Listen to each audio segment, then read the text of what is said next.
Welcome back to the Forgotten Cottage. Tonight, the forest is quiet. The trees are resting beneath the moonlight. The wind moves slowly between the branches. And somewhere beyond the old forest path, a small cottage is waiting. A cottage filled with forgotten memories, old letters, lost dreams, and stories that were never completely gone. Tonight, you will hear 5 gentle tales from this peaceful place. Stories about people who found what they thought they had lost. Stories about quiet moments. And stories about coming home. So make yourself comfortable. Let the room become calm. Let the sounds around you fade away. And allow yourself to enter the Forgotten Cottage. Your story begins now. Story 1. The window that watched the stars. The cottage had many rooms. A warm living room with an old fireplace. A kitchen where wooden shelves held cups from another time. A small garden filled with flowers that returned every spring. But there was one room nobody talked about. The room at the very top of the house, the attic. For many years, the attic remained closed. Not because anyone was afraid of it, but because everyone believed there was nothing important inside old, such cold things people can share. Dusty boxes, forgotten memories. That was what people thought. Until Emma arrived. Emma was a quiet person. She loved old places. Places where time seemed slower. She worked with old books and documents. And whenever she felt tired from the busy world outside, she searched for somewhere peaceful. The Forgotten Cottage was exactly that place. She discovered the cottage after receiving a letter. The letter had no name, only an address. And one sentence: "There is a window waiting for you." Emma thought it was strange, but something about those words made her curious. So she followed the forest road. The journey was longer than expected. The path was covered with fallen leaves. The trees stood tall on both sides. And the further she walked, the quieter everything became. Finally, she saw the cottage, small, wooden, warm.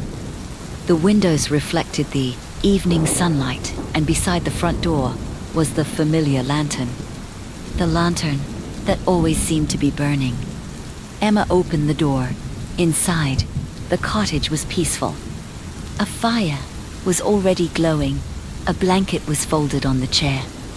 And on the table was a note. "Welcome. The cottage remembers those who need it." Emma smiled. She had heard stories about the place. People said the cottage was unusual.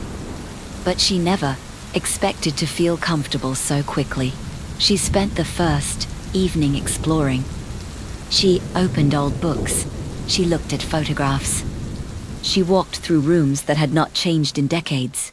Then she found the staircase. The staircase leading to the attic.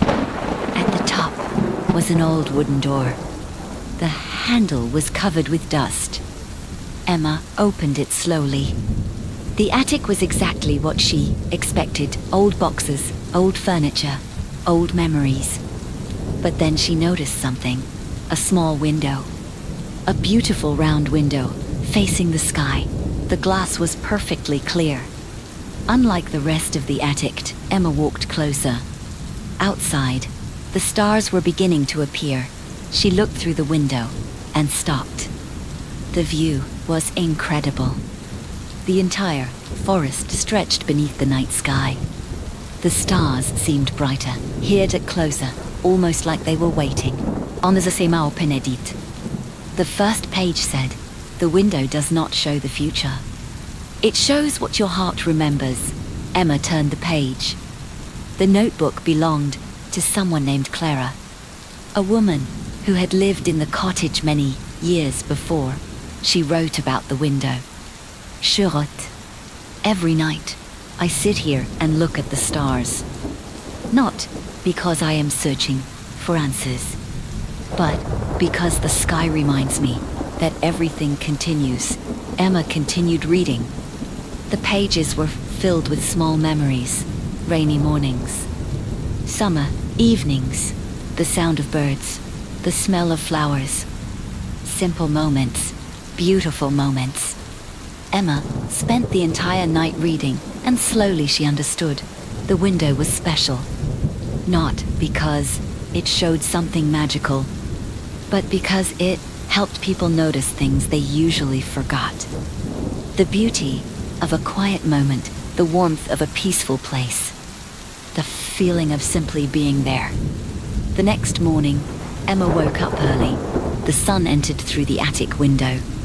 The forest was covered in golden light, and beside the notebook was a new sentence, a sentence that was not there before. Every person leaves a little light behind. Emma smiled. Maybe the cottage really did remember people. Maybe every story stayed somewhere, waiting dark quietly, until someone came to listen. Emma stayed at the cottage for several days. At first, she planned to stay only 1 week. That was all. She wanted a quiet break, a chance to rest. But every morning, she found another reason to stay. There was always another book to open, another corner of the cottage to explore, another small detail she had not noticed before. The cottage was not large, but somehow it never felt empty. Every room had a feeling. The kitchen felt like someone had just finished making tea. The living room felt like someone had just finished a conversation. And the attic felt like a place where dreams were kept. Every night, Emma returned to the window. She sat on the old wooden chair. She watched the stars. And she read Clara's notebook. One evening, she found a page she had missed. It was written differently. The letters were slower. Like Clara had taken her time, choosing every word. Itse. When I first came here, I thought I was running away. I thought I needed to escape my old life. But after staying in this cottage, I learned something. Sometimes we do not need to run away. Sometimes we only need a quiet place where we can hear ourselves again. Emma read those words several times. Because they felt familiar, she had come to the cottage for the same reason. The world outside had become too fast, too many messages, too many expectations, too many things asking for attention. But here, the forest did not ask anything from her. The cottage did not ask anything from her. It simply allowed her to exist. One afternoon, while cleaning the attic, Emma discovered a small wooden box. Inside were old letters, all addressed to Clara. Some were from friends, some were from family, and some were from people Emma did not recognize. She opened one carefully. The letter was from someone named James.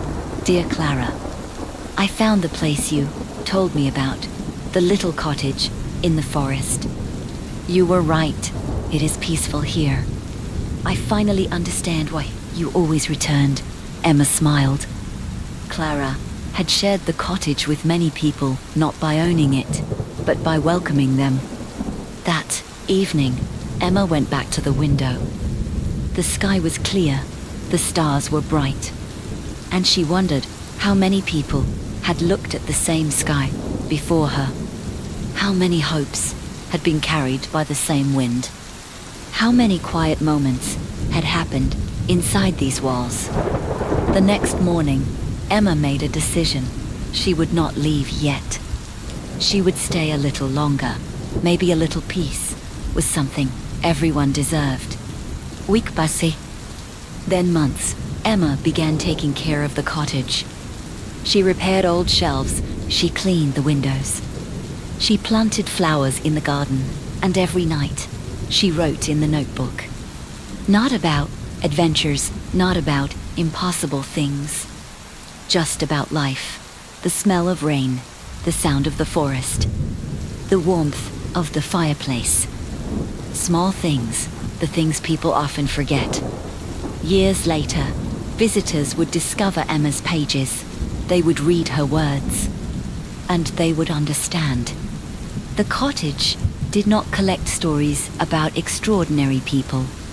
It collected stories about ordinary moments, because sometimes the quietest moments become the ones we remember forever. Story 2. The old bookshop hidden in the woods. Deep inside the forest, beyond the cottage, there was a small path. Most people never noticed it. The path was covered with grass. The trees grew close together, and after a few minutes of walking, it seemed to disappear. But those who followed it carefully would find something unusual. A little bookshop. No sign or no name. Just a small wooden building surrounded by trees. For many years, nobody knew who owned it. Some villagers believed it had been empty for decades. Others said the owner simply appeared when someone needed a story. One autumn morning, a traveler named Daniel discovered it. Daniel had been walking through the forest for hours. He was not lost. At least, he thought he was not. He was simply looking for a quiet place to rest. The forest had become colder. The sky was turning gray. Then he saw the building. A warm light shone through the window. Daniel opened the door. A bell rang softly. Inside, the bookshop was beautiful. Shelves covered every wall. Books that some were new. Some were extremely old. The air smelled like paper and wood. Behind the counter sat an elderly woman. She looked up and smiled. "Welcome." Daniel looked around. "Are you the owner?" The woman nodded. Sometimes, Daniel laughed. Sometimes, she smiled. "This shop belongs to whoever needs it." Daniel thought that was a strange answer, but he liked it. The woman poured him a cup of tea. Then she said, "You may choose one book. Any book. Any book." Daniel walked between the shelves. There were thousands of books. But one caught his attention. A simple brown book, no title. No auteur. Only his name on the cover. Daniel froze. He picked it up carefully. "How is this possible?" The woman only smiled. "Open it." Daniel opened the first page, and his heart stopped. The book was about him. Not just facts, not just dates. It contained memories. His childhood. His first day of school. The afternoon he helped a stranger. The moment he decided to leave his hometown. Things nobody else knew. Daniel looked at the woman. "What is this place?" She answered quietly. "Every person carries a story. Some stories are written down. Others are waiting." Daniel turned another page. The next chapter was blank. Only one sentence appeared. "Your next chapter has not been written yet." Daniel stared at the blank page. For a long moment, he did not say anything. The book knew his past. It knew moments he had forgotten, but it could not tell him what came next. The old woman watched him quietly. "Why is the next chapter empty?" Daniel asked. She smiled. "Because nobody knows tomorrow." Daniel looked down at the book. Then what is the point of reading it? The woman walked toward the shelves. The past teaches us where we came from, but the future is something we create. Daniel thought about those words. He had spent many years looking backward, thinking about mistakes, thinking about choices, thinking about all the things he could have done differently. Maybe that was why the book found him. Not to show him what he had lost, but to remind him that his story was still continuing. The woman gave him a small bookmark. It was made of dried leaves. "Keep this." Daniel placed it inside the book. "Does everyone get their own book?" The woman nodded. everyone. And what happens when they finish reading? They return it. Why? Because someone else may need it. Daniel looked around the shop. Thousands of books. Thousands of stories. Thousands of lives, all waiting quietly. He spent the afternoon reading, not because he wanted to discover every secret, but because he enjoyed remembering the small moments, the people, the places, the simple things that made up his life. When evening arrived, Daniel closed the book. He thanked the woman. "Can I come back?" She smiled. "The path will appear when you need it." Daniel stepped outside. The forest was dark, but the little bookshop behind him remained warm, a small light among the trees. He walked back toward the cottage, and something felt different. The forest seemed less lonely, the road seemed easier, because he was no longer thinking about where he should have gone. He was thinking about where he could go next. Years later, Daniel would write his own book, not a book about a magical shop, not a book about impossible things, a book about ordinary days, about kindness, about quiet moments, about the people who changed his life without realizing it. And on the first page, he wrote, "Every person is a story. Sometimes we only need someone to listen." The tea house at the end of the path. The rain always arrived before the tea house appeared. Nobody knew why. The old people in the village said that if you walked through the forest during a gentle rain, you might find a small wooden house at the end of the path, but only if you needed it. Most people laughed at the story. They believed it was just an old tale, until they experienced it themselves. One evening, a woman named Sophie walked through the forest. She had been traveling for several days. She was tired, not only from the journey, but from carrying too many thoughts. She had spent years trying to make everyone happy, trying to be everything everyone expected, and somewhere along the way, she forgot what she wanted. The rain began softly. Small drops touched the leaves. The forest became quiet. Then Sophie saw a warm light between the trees, a small house. She stopped. It was not on any map. But there it was, a tea house. She opened the door. Little banquet and table. Soft lights, the smell of herbs and tea. Behind the counter stood an old man. He smiled. "Welcome." Sophie looked around. "Do you always appear in the forest?" The old man laughed. "No." "Then how did I find you?" He placed a cup on the table. "People find this place when they are ready to listen." Sophie sat down. The tea was warm. The taste was gentle, almost familiar. The old man placed a small card beside her cup. On it was a name, her name. Sophie looked surprised. "What is this?" "Your cup. My cup. Everyone who visits has one." She looked around. There were many cups displayed on shelves. Different some were blue et some white. Some were decorated with flowers. Each cup carries a story, the old man explained. Sophie picked up hers. "Et toi simple ran along the side." "Mine is broken." The old man smiled. "No." He pointed at the crack. "That is where the light enters." Sophie looked at the cup again. For the first time in a long while, she smiled.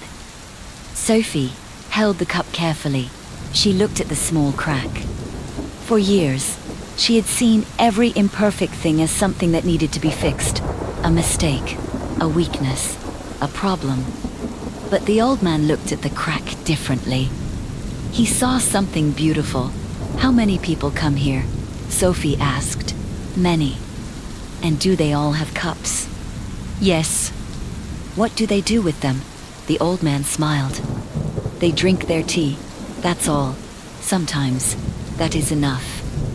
Sophie looked outside. The rain continued. The forest was peaceful. For the first time in years, she was not thinking about tomorrow, not thinking about what she needed to do, not thinking about what people expected from her. She was simply there, Drinkintia, listening to the rain. The old man sat across from her. Most people come here looking for answers. Do they find them? Sometimes. And the other times, they find better questions. Sophie laughed softly. The old man was right. Life was not always about finding perfect answers. Sometimes it was about understanding what truly mattered. Before leaving, Sophie noticed a shelf filled with old cards. Each card had a name. What are those? Notes from visitors. Can I read them? The old man nodded. Sophie picked one. It said, I came here searching for a new beginning. I left knowing I already had one. Another said, I thought I needed to become someone else. I learned I only needed to return to myself. Sophie read every card slowly. Then she wrote one of her own. She placed it on the shelf. Today, I remembered that I am allowed to rest. The old man read it, then smiled. That is a good story. When Sophie stepped outside, the rain had stopped. The tea house was behind her. But after walking a few steps, she turned around. The house was gone. Only the forest remained. She was not surprised. Some places were not meant to be found twice. They appeared when they were needed. Years later, Sophie would sometimes walk through forests. Sometimes it rained. Sometimes it did not. But she always remembered the tea house. And the little cup with the crack. Because it taught her something important. A life does not have to be perfect to be beautiful. Sometimes the broken parts are what make the light shine through. Story 4. The Garden of Lost Songs. The garden behind the cottage was unusual, not because it was large, not because it had rare flowers. It was unusual because of the sounds. Every morning, when the sun rose, the garden seemed to sing. Not with voices, not with words, but with melodies. Soft sounds moved through the flowers. Gentle notes carried by the wind. People in the village called it the Garden of Lost Songs. Nobody knew who planted the first flower. Nobody knew why the garden remembered music, but everyone knew one thing. Every flower had a song. A young gardener named Lily discovered this many years ago. She arrived at the cottage during spring. She wanted to learn about plants. She wanted a quiet life. And the garden gave her exactly that. Every morning, she walked between the flowers. She listened. She cared for them. And slowly, she began noticing something. Each flower had its own melody. The small white flowers near the fence sounded like a lullaby. The yellow flowers beside the tree sounded like laughter. The red flowers near the cottage sounded like an old song someone might sing while remembering home. Lily wrote every melody in a notebook. She wanted to understand them. One day, she found a flower she had never seen before. It was small, hidden behind the old stone wall, and unlike the others, it had no sound. Lily touched the leaves gently. Why are you silent? The flower did not answer. Of course, flowers did not speak. But somehow, Lily felt the question was important. She searched through the cottage library. After many hours, she found an old journal. The first page said, "The garden does not remember songs. It remembers the people who created them." Lily continued reading. The garden was planted by someone who believed that every person left behind a piece of themselves, a laugh, a story, a song. And the flowers carried those memories. Lily looked at the silent flower. Maybe this flower was waiting. Waiting for someone to remember. Lily spent many days searching for the missing song. She looked through old journals. She read every letter left inside the cottage. She asked the villagers about the garden. Most people only knew small pieces of the story. But one evening, an elderly man visited the cottage. He walked slowly through the garden. When he reached the silent flower, he stopped. For a long moment, he said nothing. Then he smiled. "I remember this one." Lily looked at him. "You know its song." The man nodded. Double quotes, not the song itself, but the person who created it. He sat beside the flower. "When I was young, there was a woman named Rose. She loved this garden. She planted flowers and sang every morning." "What happened to her?" The old man looked toward the trees. "Life took her somewhere else. But before she left, she planted this flower.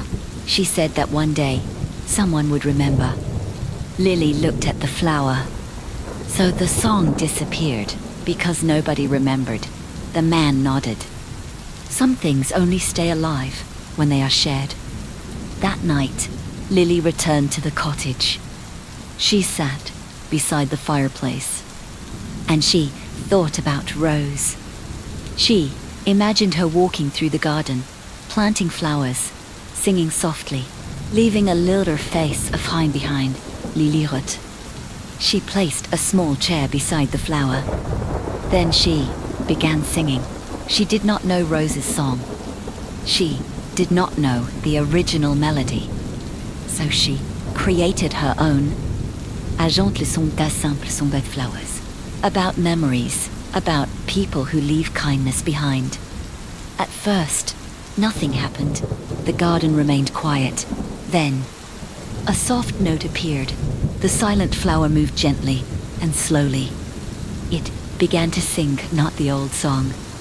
"A new on." A song created from memory. Thought Lily smiled. She finally understood. The garden was never trying to preserve the past. It was allowing the past to continue. Every memory could become something new. Every story could grow. And every person could leave a little music behind. Story 5. The fireplace that kept stories. Winter returned to the forest. The trees became quiet. The paths became covered with snow. And the forgotten cottage waited beneath the cold sky. During the winter months, travelers rarely visited. But sometimes, when the world outside became too difficult, someone would arrive. This winter, a man named Henry came to the cottage. Ewa olde, tired and carrying a small box of memories. He had spent many years moving from place to place, never staying long, never feeling completely at home. Until one day, he found an old letter. The letter said, "If you need somewhere quiet, the cottage remembers the way." Henry followed the forest road, and eventually, he found the cottage. The lantern was glowing. The door opened easily. Inside, everything felt warm. The fireplace was already burning. Henry placed his box beside the chair. Then he sat down. For the first time in many years, he felt peaceful. That night, while watching the fire, he noticed something unusual. The flames moved differently. Not randomly, almost like they were telling a story. Henry listened. The sound was gentle, like dislike mémoriques eyes, and he remembered his childhood, his family, the old house where he grew up, the people he had lost, the moments he thought he would never feel again. The fireplace did not show him the past, it simply reminded him.